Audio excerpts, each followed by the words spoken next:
అతి చిన్న వయసులోనే ఎంతో జ్ఞానం సంపాదించుకొని ఎంతో మందిని ఇన్స్పైర్ చేస్తూ భక్తి మార్గంలో నడుపుతున్న ప్రభు ఈరోజు మన ఈ దామోదర్ దేశ్ మార్గశీర్ష మాస్ 11వ పాసురం చెప్పడానికి అనుగ్రహించడానికి మన ముందుకు వచ్చి ఉన్నారు.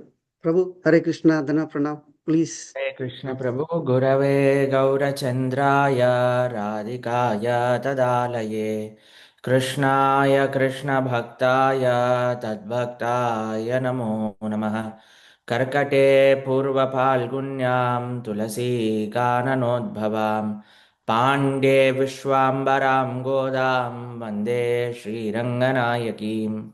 హరే కృష్ణ భక్తులందరికీ ప్రణామాలు. మీరందరూ కూడా చక్కగా ధనుర్మాస వ్రత చేస్తున్నారని, అలానే చక్కగా పాసురాలన్నీ కూడా వింటున్నారు మంచి మంచి భక్తులతో. చాలా సంతోషం. ఈరోజు మనము గోదాదేవితో పాటు ఒక గోపికని నిద్ర లేపడానికి వెళ్తున్నాము. ఎవరా గోపిక అంటే చాలా చాలా విశేషమైన ధనం ఉన్న గోపిక అట. చాలా విశేషమైన ధనం ఉన్నది, ఎంతో సంపద ఉన్నది ఆవిడ దగ్గర. కానీ ఏం చేస్తుంది? పడుకున్నదట, లేవట్లేదట. తిరుప్పావై వ్రతం చేయడానికి, ఈ గోష్ఠిలో చేరడానికి రావట్లేదట. మీరు చూడండి, ఒక భక్తుడికి ధనం ఏమిటి అంటే భగవంతుడి పట్ల ఉండే అద్భుతమైన నమ్మకమే ఒక భక్తుడికి తమ జీవితంలో ఉండే ధనం. సరే, మాకు నమ్మకం ఉందయ్యా భగవంతుడు అంటే ఎవరు అని ఏమీ చేయకుండా ఉంటామా? మనందరం ఒక కథ వింటాం. ఒక ఆయన గుళ్ళో ఉండే పూజారి, భగవంతుడు ఉన్నాడు, భగవంతుడు ఉన్నాడు, భగవంతుడు రక్షిస్తాడు. వరదలు వస్తున్నాయి. ఆ సమయానికి ఒక ఆయన వచ్చాడు. అయ్యా, నేను ఇలా ఎడ్ల బండిలో వెళ్ళిపోతున్నాను, కట్టె తెగిపోయిందట, నీళ్ళన్నీ లోపలికి వస్తున్నాయట, మీరు వచ్చేయండి మాతో అంటే, లేదు లేదు భగవంతుడు కాపాడతాడు అని అన్నాడు. ఇంకొద్దిగా నీళ్ళు వచ్చేసాయటండి. అప్పుడు గుడి దాకా వచ్చేసాయట, లోపలికి వచ్చేస్తున్నాయట నీళ్ళు. ఇంకా ఒక బోట్ ఆయన వెళ్తున్నారట అక్కడి నుంచి. అయ్యా రండి, కూర్చోండి, మీరు ఇక్కడికి వచ్చేయండి, నా పడవెక్కండి, నేను మిమ్మల్ని తీసుకెళ్తాను అంటే, లేదు లేదు భగవంతుడు కాపాడతాడు, భగవంతుడు కాపాడతాడు. ఆయనతో మునిగిపోయాడట. భగవంతుని అడుగుతున్నాడట, ఎవరే నేను ఇంత నమ్ముకున్నాను నిన్ను, నన్ను కాపాడలేదేంటి అని అంటే, అయ్యా నేనే ఆ ఇడ్ల బండి వాడి రూపంలో వచ్చింది, నేనే ఆ బోటు వాడి రూపంలో వచ్చింది నేను కాపాడడానికి. నువ్వు గుర్తించాలి, గుర్తించి నీ వైపు నుంచి ప్రయత్నం కూడా చెయ్యాలి. మనం దామోదర్ లీలలో వింటాం భగవంతుడి యొక్క సౌలభ్యం ఎటువంటిది అంటే, బృందావనంలో ఒక రోలు కేసి యశోదమ్మ కట్టేసింది.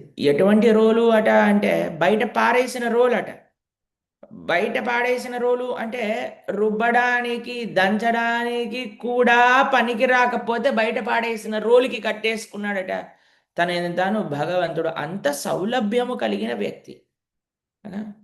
కానీ ఆ భగవాను కట్టడానికి కూడా యశోదమ్మ చాలా ప్రయత్నం చేయాల్సి వచ్చింది. అందుకే మనం వింటాం, మన ప్రయత్నం భగవత్కృప రెండు ఉండాలి. భగవత్కృప ముఖ్య హేతు, కానీ అది మన వైపు ప్రకాశింపజేసేది మన యొక్క ప్రయత్నము. చాలా ధనం ఉన్నది ఈ గోపికకి, కానీ రావట్లేదు. చాలా నమ్మకం, చాలా శరణాగతి ఉన్నది, కానీ ఆ శరణాగతి ఎలా మనం ప్రాక్టికల్ లైఫ్లో చూపిస్తాం? ఎట్లా మనం దాన్ని బయటికి వ్యక్తపరుస్తాం? శరణాగతి అనేది మనసుకి సంబంధించిన భావన, కానీ దాని యొక్క కార్యరూపం ఏమిటి అంటే భక్తుల యొక్క గోష్ఠిలో చేరటమే. భగవానుడి యొక్క శుద్ధ భక్తుల, భగవానుడి యొక్క కైంకర్య పరుల సేవ చేసుకునే భక్తుల యొక్క సేవ మనం కూడా చేసుకోవాలి. అందుకే గోదాదేవి ఆశ్చర్యపోతుంది, అమ్మ నీ దగ్గర ఇంత ధనం ఉంది కానీ నువ్వు మా దగ్గరికి రావట్లేదు ఏంటి? ఇప్పుడు చూడండి, భగవంతుడు మన దగ్గరికి రావాలి అన్న భక్తుల యొక్క మనకు అవసరం. భగవానుడి యొక్క భక్తుల యొక్క సాంగత్యంలో మనం ఉంటేనే మనకి ఆ భగవత్కృప అనేది ప్రసరిస్తూ ఉంటుంది. రెండవది మీరు చూడండి, భగవంతుడి యొక్క భగవంతుడు వచ్చాడు, భగవంతుడి యొక్క అనుభవం కావాలి అన్నా సరే భక్తులు కావాలి. బోధయంత పరస్పరం కథయంతశ్చ మాం నిత్యం తుష్యంతి చరమంతి చ. పరస్పరము బోధయంత, పరస్పరము మాట్లాడుకోవడానికి ఎవరో ఒకరు ఉండాలి కదండి. మనం ఒక్కళ్ళమే రూమ్లో కూర్చొని మనతో మనం మాట్లాడుకోలేం కదా. భక్తులు ఉండాలి. భక్తులతో ఎప్పుడైతే మనం భగవంతుడి గురించి చర్చిస్తామో, వారి యొక్క రియలైజేషన్స్ వింటామో, అప్పుడు మనకి భూతి ఉంది. రెండు, భగవంతుడి యొక్క విరహం. ఆ, భగవంతుడు ఎప్పుడైనా మన సాంగత్యం వదిలేసి ఉన్నారనుకోండి, ఆ భగవంతుడి యొక్క విరహంలో మనం ఆనందాన్ని చూసుకునేది కూడా భక్తుల యొక్క సాంగత్యంలో. కాబట్టి ఈ మూడిట్లో మనం భాగవతోత్తములు కావాలి. ఈ మూడిట్లో మనకి భక్తుల యొక్క సాంగత్యం కావాలి. ఆ ఆ సాంగత్యము మనం చాలా సీరియస్గా తీసుకోవాలి. భక్తుల యొక్క సాంగత్యంలో ఇంకా మిగతా తేడాలు ఏమీ లేవండి, మిగతా వ్యత్యాసాలు ఏమీ లేవండి. కృష్ణుణ్ణి ఆశ్రయించిన వాళ్ళందరూ పరమ భాగవతోత్తములు. కృష్ణుణ్ణి ఆశ్రయించిన వాళ్ళందరూ మనకి ఆరాధ్యులు, మనకి పూజ్యులు. అందుకోసమని గోదాదేవి బయట నుంచి చాలా ఆశ్చర్యంతో చూస్తుంది. సరే, ఎలా ప్రేరణ ఇవ్వాలి, ఎలా ఎంతూజియాజం ఇవ్వాలి అంటే, ఈ గోపికకి వాళ్ళ ఇంట్లో ఉండే వాళ్ళకట ఎన్ని ఎన్ని ఎన్ని ఎన్ని ఇవి ఉన్నాయట, ఆవులు ఉన్నాయట. ఆవులే కాదండి, ఆవుల యొక్క గుంపులు ఉన్నాయట, పశువుల యొక్క గుంపులు ఉన్నాయట, బర్రెల యొక్క గుంపులు, ఆవుల యొక్క గుంపులు, ఇట్లా గుంపులు గుంపులు ఉన్నాయట. కానీ విచిత్రం ఏంటంటే, ఒకటే ఒక్క గోపిక, వీళ్ళ ఇంట్లో ఉండే ఒకటే ఒక వ్యక్తి, వాళ్ళ అన్ననో నాన్నగారు ఎంత శక్తివంతమట వాళ్ళ ఇంట్లో ఉండేవారు అంటే, అన్ని ఆవులు, అన్ని గోవుల యొక్క సమూహాలన్నిటినీ కూడా ఒకడే ఒక ఆయన పితకగలిగిన సామర్థ్యం కలిగిన వాడట. అంటే ఇందులో ఏమని తెలియజేస్తుంది గోదాదేవి అంటే, అమ్మ, నమ్మకం ఉండటం ఒకటి, భగవంతుడు నన్ను రక్షిస్తాడు, భగవంతుడు నా నా కైంకర్య బుద్ధిని స్వీకరిస్తారు, భగవంతుడే రక్ష అని బుద్ధి ఉండటం వేరు. కానీ ఆ మనస్సు, ఆ భావన, ఆ శరణాగతి మనసులో ఉన్నప్పటికీ మనం చెయ్యవలసిన కర్మను వీడకుండా చెయ్యాలి. ఏవైతే మన బాధ్యతలు ఉన్నాయో వాటన్నిటినీ చెయ్యాలి. అందుకే మీ ఇంట్లో వాళ్ళు చూడమ్మా, వెళ్ళి పాలు బ్రతుకుతున్నారు వాళ్ళంతట, అంత ధనం ఉన్నవాడు. ఇప్పుడు చూడండి, చాలా ధనం ఉన్నవాడు ఏం పని చేయడండి, 10 మందిని పెట్టుకుంటాడు. కానీ వీళ్ళే వెళ్ళి చేస్తున్నారట. వీళ్ళే ఎందుకు వెళ్ళి చేస్తున్నారట? ఎందుకంటే వారికి తెలుసు, మనం చేయాలి ఈ పనిని. ఎందుకు చేయాలి? భగవత్ ప్రీత్యర్థం చేయాలి.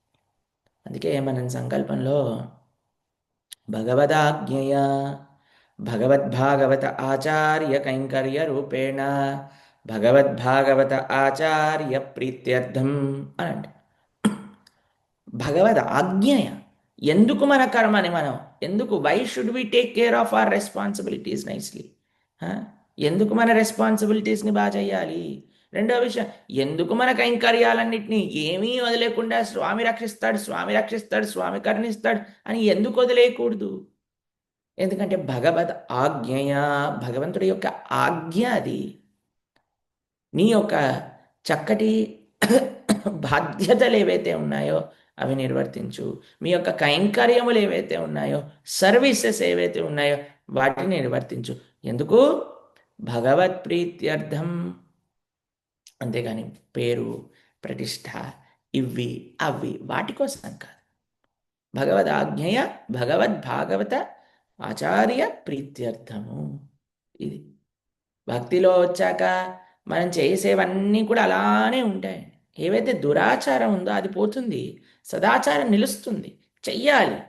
ఎందుకు? ఆ అనుష్ఠానం భగవంతుడి యొక్క ప్రీత్యర్థం కోసం. అది విశేషం. దాని తర్వాత ఇక్కడ చూడండి, ఒకటే ఒక వ్యక్తి సకాల గోష్ ఆ యొక్క ఆవుల యొక్క గుంపులు గుంపులుగా ఉండే ఆ ఆవులని ఒకటే ఒక వ్యక్తి పితకగలిగిన శక్తి కలిగిన వాడు. ఎవరు వీరు అంటే, ఆచార్యులు, గురువులు, భాగవతోత్తములు. వీళ్ళు ఏం చేస్తారట? ఇప్పుడు చూడండి, మనం సకల శాస్త్రములను అధ్యయనం చేసి దాంట్లోపల ఉండే సారాంశాన్ని తెలుసుకోలేకపోయామేమో అండి. కానీ మన ఆచార్యులు ఆ పని చేశారు.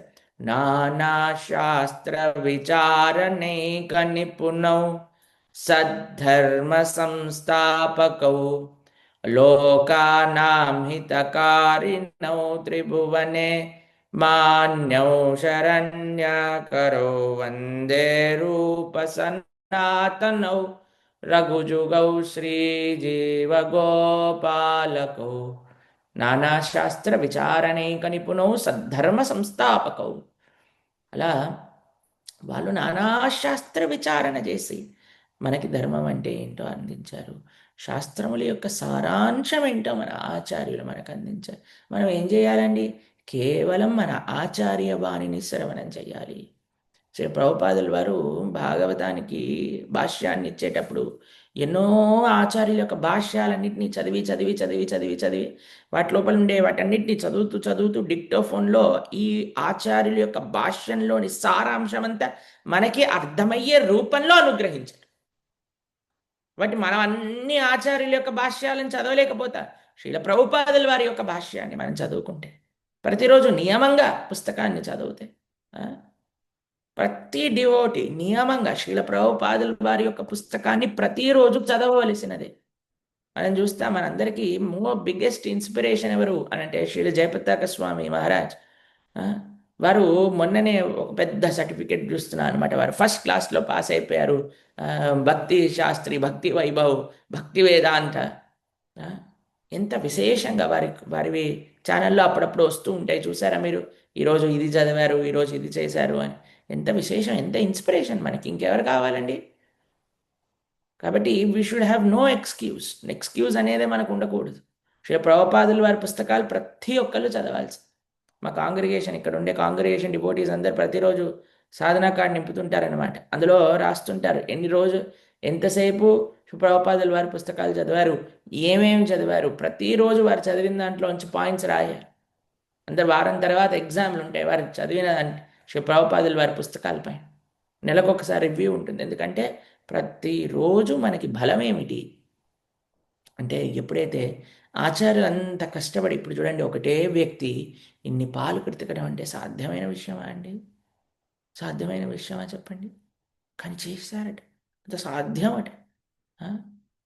ఆచార్యుల యొక్క గురు రుణం, ఋషి రుణము అని అంటారు. అది ఎప్పుడు తీరిపోతుంది అంటే, మనం చక్కగా పుస్తకాలను వితరణ చేసినప్పుడు, పుస్తకాలని చదివినప్పుడు. శ్రీ ప్రభుపాదుల వారి బుక్ మ్యారథాన్ మంత్ నడుస్తుంది.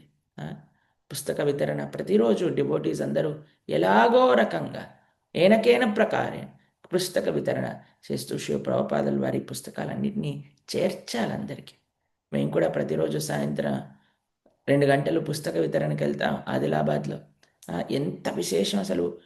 మాకు 2-3 రోజుల నుంచే ఇక్కడ చూస్తే ఆ పుస్తక వితరణ, ప్రభుపాదుల వారి యొక్క పుస్తకం యొక్క శక్తి ఏంటి. మేము మొన్న ఒక దగ్గరికి వెళ్ళాము, ప్రభుపాదుల కృష్ణ నివాస్ అని ఉంది ఇంటి బయట. అయితే సరే అని లోపలికి వెళ్తే వాళ్ళు రాత్రిపూట 8 గంటలకే వరబ్బా వీళ్ళందరూ వస్తుంది ఇంట్లోకి అని గేటు కూడా తెలియలేదన్నమాట. లోపల జాలి ఇల్లుంచి మాట్లాడుతున్నారు. ఎవరైనా ఏం కావాలి మీకు అని అంటే, మా డివోటీస్ అన్న ఇట్లా భగవద్గీత పుస్తకాలు ఇచ్చేయడానికి వచ్చామంటే, సరేలే అని ఓపెన్ చేసి లోపలికి వెళ్ళి భగవద్గీత అంటే, లేదు లేదు మా దగ్గర ఉంది అది ఇది. సరే తీసుకోండి ఒకటి ప్రభుపాదుల వారి పుస్తకాన్ని. మంచిగా మీ ఇంటికి వచ్చారు, గీతా జయంతి నెలలో ధనుర్మాసంలో మీ ఇంటికి గీత వచ్చింది, తీసుకోండి అంటే, తప్పకుండా అండి సరే అని తీసుకున్నాక సరే వాళ్ళకి చెప్పా, మీరు ఎక్కడి నుంచి వచ్చారంటే, ఇస్కాన్ టెంపుల్ నుంచి వచ్చామండి, తెలుసు కదా మీకు ఇక్కడ ఉంది అంటే, సరే అని ఓకే అన్నారు, వెళ్ళిపోయాను. నిన్నటి రోజున మేము ప్రొద్దున పూట ఆలయంలో వైకుంఠ ఏకాదశి ఉత్సవాల కోసం పర్యవేక్షణ చేయడానికి వెళ్ళినప్పుడు ఆ మాతాజీ ఇంకా వాళ్ళ అబ్బాయి ఇద్దరు వచ్చారనమాట. ఇద్దరు వచ్చి, ప్రభుజీ గుర్తుందా, కృష్ణ నివాస్కి వచ్చారు 4 రోజుల ముందు, మేము మీ దగ్గర నుంచి పుస్తకం తీసుకున్నా, చదవటం ప్రారంభం చేశా, ఎంత బాగా అనిపిస్తుంది. మీరు అప్పుడు వచ్చినప్పుడు వైభవం తెలియలేదు, భక్తుల యొక్క వైభవం. కానీ ఇప్పుడు మళ్ళీ మీరు అందరూ మా ఇంటికి రండి, మా ఇంట్లో కీర్తన చేయండి. మేము కూడా ప్రతి సండే, మాకు ఇక్కడ కార్యక్రమం జరుగుతుందని తెలియదు, ఇప్పుడు ప్రతి సండే వస్తాం, వైకుంఠ ఏకాదశికి వస్తాం, సేవ చేస్తాం అని నేను అనుకున్నా. ఒక్కళ్ళే వచ్చారేమో అని. నిన్నటి రోజున కనీసం 4-5 ఫ్యామిలీస్ కేవలం ప్రభుపాదుల వారి పుస్తకం తీసుకొని భక్తుల్ని కలవటం వల్ల వచ్చేసారు ఆలయానికి. కొంతమంది గోసేవ చేసి వెళ్ళారు, కొంతమంది ప్రసాద సేవ చేసి, కొంతమంది నిన్న క్లీనింగ్ నడుస్తుంటే క్లీనింగ్ చేసి వెళ్ళారు. ఎంత భావన చూడండి! కేవలం పుస్తకం వచ్చింది, ఆ పుస్తకం చదివితే ఇంకేమైపోతుందో ఆలోచించింది. కాబట్టి ఆ శ్రీ ప్రభుపాదుల వారి యొక్క పుస్తకాలలో, మన ఆచార్యుల యొక్క గ్రంథములలో అటువంటి శక్తి నిక్షిప్తం చేసి ఉన్నది. కాబట్టి దాన్ని మనం చక్కగా చదివినప్పుడు, ఆచార్యులంతా కష్టపడ్డారు, మనం కష్టపడాల్సిన అవసరం లేదు. పాలు పితికేవాడికి కష్టం, తాగేవాడికి ఏం కష్టం ఉందండి? ఆ? చక్కగా మన ఆచార్యులు కేవలం ప్రీతికి ఇవ్వలేదండి, దాంట్లో మిశ్రీ వేసి, దాంట్లో కుంకుమ పువ్వు వేసి, దాన్ని చక్కగా బాయిల్ చేసి, దాన్ని చక్కగా ఏమంటారు, థిక్గా చేసి, చక్కగా మరిగిన పాలు తీసుకొచ్చి మనకి ఇచ్చారండి. దాన్ని మనం అధ్యయనం చేయాలి, దాన్ని మనం స్వీకరించాలి. అటువంటి శక్తి ఆచార్యులకు ఉన్నదట. అటువంటి ఇంట్లో ఈ గోపిక ఉన్నది, కానీ ఏం చేస్తుంది? పడుకున్నదట. మనకి చూడండి ఎంత ఎంత చక్కటి వాంగ్మయం మనకున్నది, ఎంత చక్కటి అసోసియేషన్ ఉన్నది, ఎంత డీపెస్ట్ ఫిలాసఫీ మనకున్నది. దీన్ని ఎప్పుడైతే మనం రియలైజ్ చేస్తామో, మనం కూడా బద్ధకం పక్కన పెట్టేసి ఆ యొక్క సాంగత్యాన్ని, ఆ యొక్క వాంగ్మయాన్ని మనం కూడా చదివి అర్థం చేసుకొని మన జీవితంలో ఆచరించే ప్రయత్నమే కాకుండా 10 మందికి ఆ మార్గంలో నడిపించే ఒక ఉత్సాహాన్ని కూడా మనం ఇవ్వగలుగుతాం. అటువంటి శక్తి కలిగిన ఇంట్లో ఉండే ఈ గోపికని నిద్ర లేపే ప్రయత్నం చేస్తున్నారు. మన ధర్మరాజ్ ప్రభు ఇక్కడ నుంచి కంటిన్యూ చేస్తారు, ఎందుకంటే మేము ఇంకొక క్లాస్ ఇవ్వాలి. హరే కృష్ణ. చాలా సంతోషం, ప్రతి సంవత్సరం మమ్మల్ని గుర్తుపెట్టుకొని మీ అందరికీ ఒక చిన్న కైంకర్యం చేసే ఒక అవకాశం ఇస్తూ ఉంటారు. మీ భక్తులందరికీ మా ప్రార్థనలు మేము చక్కగా ఆచార్య సేవ చేసుకోవాలి అని ప్రార్థన చేయండి. మీ ఆశీర్వాదాలు ఎప్పుడూ ఉంచండి. ముఖ్యంగా ధర్మరాజ్ ప్రభు, జగజ్జీవి ప్రభు, మాతాజీ వాళ్ళందరినీ మా ప్రార్థనలు. హరే కృష్ణ. శ్రీల ప్రభుపాద్కి జై. అనంత కోటి వైష్ణవ భక్త బృందకి జై. జై జై శ్రీ రాధే శ్యామ్. హరే కృష్ణ ప్రభు. ప్రభు ధన్యవాదాలు ప్రభు, మీరు వచ్చినందుకు చాలా సంతోషం. మిస్ కాకుండా వరుసగా 5వ సంవత్సరం మీరు వస్తున్నారు. కంటిన్యూస్గా ఇలా ప్రతి సంవత్సరం కూడా వచ్చి మమ్మల్ని ఆశీర్వదించాలని ఆశిస్తున్నాం. హరే కృష్ణ. మెండాళ్ తిరువడుగలే శరణం. సో ఈ రోజు పాసురం ఏదైతే ఉన్నదో, ఆ, తిరుప్పాయ పాసురం 11వ పాసురం, கத்துக்கு கரை கத்துக்கரவை கணங்கள் பல கறந்து செத்தா திரளிய சென்று செருச்செய்யம் குத்தமொன்றில்லாத கோவலர்த்தம் பார்க்கொடியே புத்தரவல்குல் புனமையிலே போதராய் சுத்தத்துத் தோழிமார் எல்லாரும் வந்து நின் முத்தம் புகுந்து முகிழ்வண்ணன் பேர்ப்பாட சித்தாதே பேசாதே செல்வப் பெண்டாட்டி நீ ఎత్తుక్కురంగం పొరుళేలోరెంబావాయ్.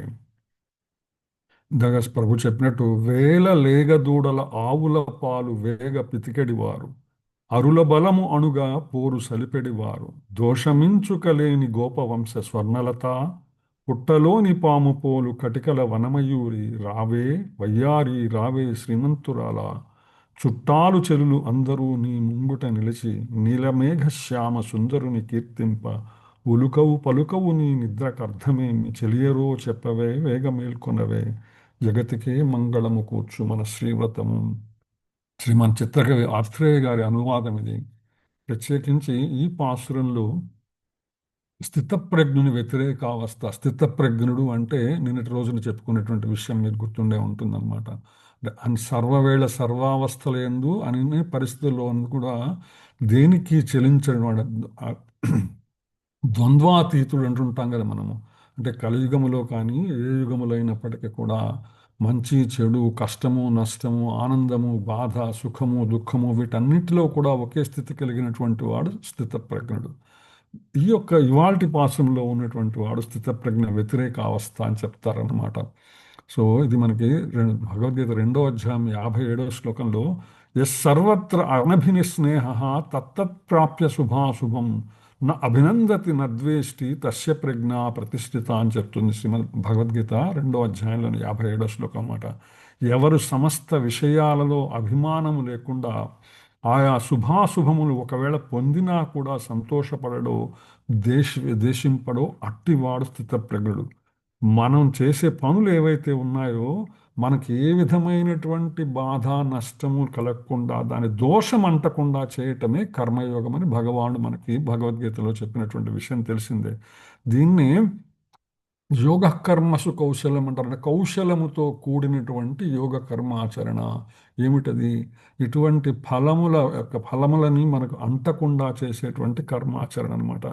అందుకని భగవత్ కైంకర్యం అంటారనమాట. మీరు వినే ఉంటారు, కైంకర్యం అనే మాట వినే ఉంటారు. కైంకర్యం అంటే కిం కరం అంటే నే ఏం చేయటానికైనా సిద్ధముగా ఉండి ఏమైనా చేయటం. కింకరస్య సేవకస్య అని అంటే ఎటువంటి సేవనైనా ఇందాక ప్రణానంద ప్రభు చెప్తున్నారనమాట.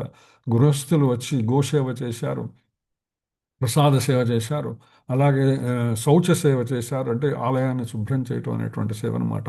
ఆలయం శుభ్రం చేసేటువంటి సేవ అన్నిటికన్నా అత్యుత్తమమైనటువంటి సేవ. ఎక్కడైనా కానీ మీరు ఏ ఊర్లో ఉన్నా కూడా ఆ ఊర్లో మీకు దగ్గరలో ఉన్నటువంటి ఆలయములకు వెళ్ళి సేవ చేయటం. మనకి చైతన్య మహాప్రభు చక్కని ఉదాహరణ అనమాట. గుండీచా మందిరాన్ని ఏదైతే జగన్నాథ రథయాత్రకు ముందే గుండీచా మందిరాన్ని తన చేతులతో స్వయంగా శుభ్రం చేసి మనకి చైతన్య మహాప్రభు మార్గదర్శనం చేశారు. అందుకని ఆలయ శుభ్రం అనేటువంటి కైంకర్యం అన్నిటికన్నా ఉత్తమమైనటువంటి కైంకర్యముగా పరిగణించబడుతుంది. ఆలయ నిర్మాణము, ఆలయ శుభ్రత ఈ రెండు కూడా ఉత్తమమైనటువంటి కైంకర్యములుగా పరిగణించబడతాయన్నమాట. అందుకని అటువంటి కైంకర్యము చేయటానికి నిష్ఠ ఉన్నటువంటి గోపిక. టాబ్లెట్ వేసుకో, అది అర్జెంట్ కాదు, అంత తొందర పడకు. హరే కృష్ణ మాతాజీ. రాధామాతాజీ మ్యూట్లోకి వెళ్ళండి. యా. సో ఇటువంటి ఈ కైంకర్యం చేయటంలో రెండు రకాలైనటువంటి కైంకర్యములు ఉంటాయి. ఒకటి ఏంటంటే తనకిచ్చిన ధర్మాన్ని చేస్తూ భగవంతుని ఆరాధనగా చేయటం ఒకడు. రెండవది ఏంటంటే తను చేయవలసిన ధర్మాన్ని కూడా విడిచి పూర్తిగా భగవదాశ్రమంలో భగవంతుని సేవగా చేసేటువంటి కైంకర్యం రెండవది అనమాట. ఇది మొట్టమొదటి భరతుడు ఏదైతే ఉన్నదో, భరతుడు తాను రాజ్యపాలన చెయ్యాలి, కానీ తన రాజ్యపాలన చేస్తూనే కానీ అది భగవంతుని సేవగా అంటే శ్రీరాముని పాదుకలను ఆ యొక్క పట్టాభిషేకం చేసి వాటిని సింహాసనం మీద కూర్చోబెట్టి వాటికి ప్రతినిధిగా చేశారన్నమాట. ఇది భరతుడు చేసేటువంటి కైంకర్యం లాంటిది అనమాట. అంటే తన కర్మాచరణ చేస్తూ భగవత్ కైంకర్యంగా చేయటం భరతుని పద్ధతి. రెండవది తన కర్మలను కూడా భగవత్ కైంకర్యంగా చేయటం అనేటువంటిది లక్ష్మణుడు చేసేటువంటి పద్ధతి ఏదైతే ఉందో అది రెండవది అనమాట, లక్ష్మణుని పద్ధతి. సో ఇవాటి రోజుల్లో పాసురంలో మేల్కొల్పబడుతున్నటువంటి ఈ గోపిక ఎవరైతే ఉన్నారో, గోదా గోపిక, ఆమె భరతుడి వంశానికి చెందినటువంటిది అనమాట. సో ఆ భరతుడి వంశానికి చెందినటువంటి గోపిక నేడు నిద్రలేపుతున్నారు అనమాట. సో ఇందాక ప్రభు చెప్పినట్టు ఈ గోపిక ఎవరైతే ఉన్నారో, ఈ గోపిక ఇంట్లో అనేక రకమైనటువంటి కొన్ని వందల వేల రకములైనటువంటి ఆవులు ఉండేవట. అంటే ఎప్పటిదాకా అంటే ఈ ప్రభుత్వాలు ముద్రించేటువంటి ఈ కరెన్సీ రానంత వరకు ఒక వ్యక్తికి ఎంత సంపద ఉన్నది అని చెప్పడానికి మూడు రకములైనటువంటి ప్రాథమికతలు ఉండేవి అనమాట. మూడిటి ఆధారంగా వారి యొక్క సంపదను లెక్కించేవారు. మొట్టమొదటిది సంతానం. వారికి ఎంత సంతానం ఉన్నది, వారు అత్యంత ధనవంతులు. ఎంత ఎక్కువ సంతానం ఉంటే అంత ఎక్కువ ధనవంతుల కింద పరిగణించబడేటువంటి వాళ్ళు. రెండవది గోవులు అనమాట. ఎన్ని ఎక్కువ గోవులు ఉంటే, గో సంపద ఉంటే అంత సంపద అని గో సంపద అని అంటారనమాట. గోవులు కలిగి ఉండటమే సంపద. ఎన్ని గోవులు ఎక్కువ ఉంటే అంత సంపద కలిగినటువంటి వాళ్ళు. మూడవది వ్యవసాయ భూమి. ఎంత వ్యవసాయ భూమి ఉంటే అంత సంపద కలిగినటువంటి వాళ్ళు. ఈ మూడు, సంతానము, గోవులు, వ్యవసాయం ఎంత ఎక్కువ ఉంటే అంత సంపద కలిగినటువంటి వాళ్ళుగా చెప్పడం జరుగుతుందన్నమాట. ఆ రేపల్లెలో గోవులో కృష్ణుని వేణుగానంతో, కృష్ణుని స్పర్శతో బాగా పాలిస్తున్నట. ఆ గోవులే సంసార బంధాన్ని వదిలించేటువంటి ముక్త పురుషులు. నేను చెప్తూ ఉంటాను 5G నెట్వర్క్ అంటూ ఉంటాం మనం. 5G అంటే 5Gలు అండి. ఒకటి గోవిందుడు, 2 గోవులు, 3 గీత, 4 గురువు, 5 గంగా. ఈ 5టిని 5G నెట్వర్క్ ఎప్పుడు కూడా మనం కనెక్ట్ అయి ఉండాలన్నమాట. 5G నెట్వర్క్తో మన జీవాత్మ ఎప్పుడు కనెక్ట్ అయి ఉండాలన్నమాట. ఈ 5G నెట్వర్క్లో మొత్తము 25 తత్వాలు ఉన్నాయని చెప్తున్నాను అనమాట. ఈ పాసంలో చెప్పేటువంటి విషయం అనమాట. 25వ తత్వం ఏదైతే ఉన్నదో అది జీవతత్వం అని చెప్తారనమాట. ఏదైతే ప్రకృతి తత్వాలు 24గా చెప్పబడతాయి అన్నమాట. అవి పంచభూతములు, పంచేంద్రియము కర్మేంద్రియములు, పంచ జ్ఞానేంద్రియములు, పంచ తన్మాత్రలు, త్రిగుణములు, మహత్తత్వము, కాలము, ఇవి మొత్తంతో కూడినటువంటిది అనమాట. ఈ వీటితో కూడినటువంటి జీవాత్మ ఏదైతే ఉన్నదో 25వది, ఆ 25వ తత్వము చెప్పబడింది. ఎందుకనంటే ఈ ముక్త పురుషులు ఆచార్యులు ఎవరైతే ఉన్నారో, మనకి ఇందాక ప్రణవానంద ప్రభు చెప్పినట్టు, ఈ ఆచార్యులు అనేటువంటి వాళ్ళు గోవులలాగా మనము వద్దనకుండానే మనకి సమస్త సారమును అందిస్తారనమాట. సో అటువంటి 25 తత్వములు ఉన్నటువంటి వాళ్ళ ముక్త పురుషులు ఎవరైతే ఉన్నారో వారిని 25తో లెక్కించడం జరుగుతుందన్నమాట.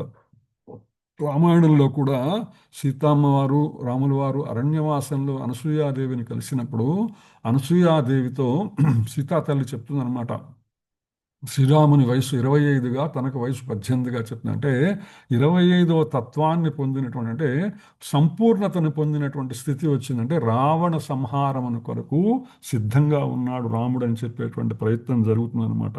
ప్రత్యేకించి ఇక్కడ ఉన్నటువంటి గోపిక ఎవరైతే ఉన్నదో ఆమె పడుకొని ఉన్నదట. పడుకొని ఉండేటువంటి ఆమె పుట్టలోని పాము పడగ వంటి జగన భాగం కలిగి ఉన్నది అనమాట అని చెప్తున్నారు, ఉపమానంగా చెప్పబడింది అనమాట. ఆ పడుకున్నటువంటి గోపిక తీరును గూర్చి ఆ గోదామ్మ వారు వర్ణిస్తున్నారు అనమాట.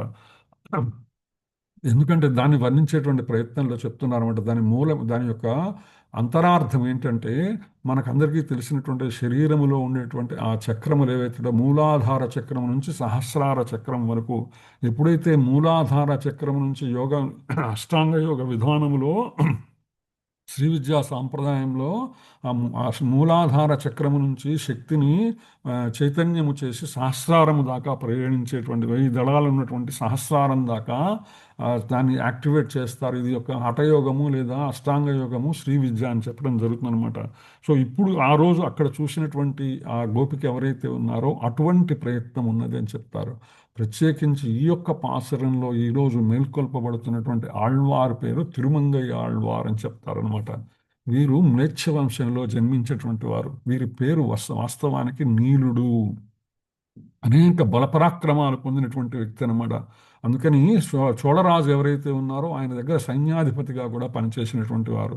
ఆ చోళరాజు అందుకు గుర్తుగా ఆయనకి కొన్ని గ్రామాలు ఇచ్చి తన సామంతునిగా ఆయన చేసుకున్నాడు అనమాట. ఒకరోజు నీలుడు తను ఎక్కడైతే నడుస్తూ ఉంటే ఒక కొలను దగ్గర కుముదవల్లి అనేటువంటి ఒక అందమైన యువతిని చూస్తారనమాట. చూసి ఆమెను మోహిస్తాడు, ఆమెను పెళ్లి చేసుకుంటానని చెప్తాడనమాట. అప్పుడు ఆమె 2 కండిషన్స్ పెడుతుంది. నన్ను పెళ్లి చేసుకోవాలంటే నువ్వు 2 పనులు చేయాలి. ఒకటేంటంటే ఆచార్య సమాశ్రయణము, ఆచార్యుల దగ్గర నువ్వు వారిని సేవించి వారి దగ్గర దీక్ష తీసుకోవాల్సిన అవసరం ఉన్నది. రెండవది 1 సంవత్సర కాలము ప్రతిరోజు కూడా 1008 మందికి అన్నదానం చేయాలి అని చెప్తున్నాడు. ప్రసాద వితరణ అనేటువంటి విషయం చెప్తున్నా. ఈ 2 నియమాలు కనుక అంగీకరిస్తే నేను నిన్ను పెళ్లి చేసుకుంటాను. ఆ 2 నియమాలని అంగీకరించి నీలుడు కుముదవల్లిని పెండాడతాడనమాట.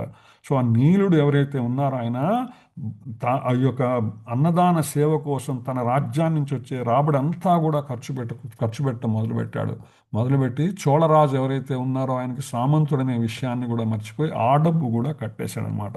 అప్పుడు చోళరాజు ఏం చేశాడు, కప్పం కట్టబోయేసరికి ఈయన మీదకి దండెత్తుకుని వస్తాడు. అయితే అటువంటి నీలుడు ఎవరైతే ఉన్నారో ఆయన యుద్ధంలో ఓడించాడు ఎవరిని, చోళరాజు సైన్యాన్ని. అందుకని అప్పటి నుంచి ఆయన then like a flow, when you open the dam, no, poof, like this come, and he started glorifying wonderful shlokas. Okay, let's get into today's shloka. I am